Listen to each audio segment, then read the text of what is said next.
অনেক দিন ধরে ভাবছিলাম একটা ক্যাকটাস গাছ লাগাবো, কিন্তু ক্যাকটাস গাছ কিনা হচ্ছিল না, তার জন্য আর লাগানো হচ্ছিল না।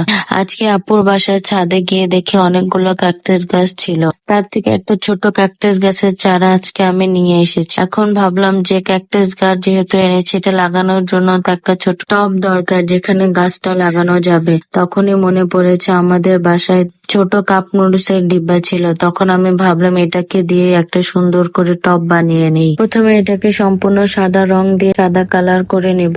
তারপর কালারটা শুকিয়ে গেলে এর উপরে ইয়েলো কালার দিয়ে সম্পূর্ণটা ইয়েলো কালার করে নেব। তারপর কিছুক্ষণ শুকানোর জন্য রেখে দেব। ইয়েলো কালারটাকেও ভালোভাবে শুকিয়ে নিতে হবে, না হলে অন্য কালার ইউজ করলে দুইটা কালার একসাথে মিক্সড হয়ে যাবে, আর এতে আমি যে ডিজাইনটা করতে চাচ্ছি ওটা করতে পারবো না। তারপর আমি আমাদের গাছ থেকে একটি ছোট ফুল নিয়ে নিয়েছি, এটাকে রং লাগিয়ে নিচ্ছি যাতে এটা দিয়ে আমি আমাদের টপে ছাপ দিতে পারি। টপে ছাপ দেওয়ার সময় অনেক সাবধানতার সাথে ছাপ দিতে হবে যাতে ফুলের ডিজাইনটা নষ্ট না হয়ে যায়। রং লাগানো শেষ করে হালকা হাতে টপের উপরে ছাপ দিয়ে নিতে হবে, তাহলে ফুলের পাপড়িগুলোর শেপ নষ্ট হয়ে যাবে। দেখতেই পাচ্ছেন আমি কত হালকা হাতে চাপ দিচ্ছি যাতে ফুলের পাপড়িগুলো নষ্ট না হয়। সেম ভাবে আমি আরো কয়েকটা ফুলের ছাপ দিয়ে নিচ্ছি টপের উপরে।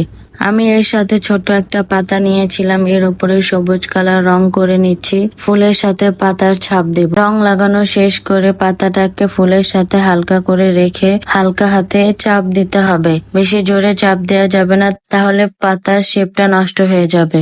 এই ডিজাইনটা অনেক ইজি, আপনারা চাইলে যে কোনো টবের উপরে এরকম ডিজাইন করে গাছ লাগাতে পারে, তাহলে টবটা অনেক বেশি সুন্দর দেখা যাবে।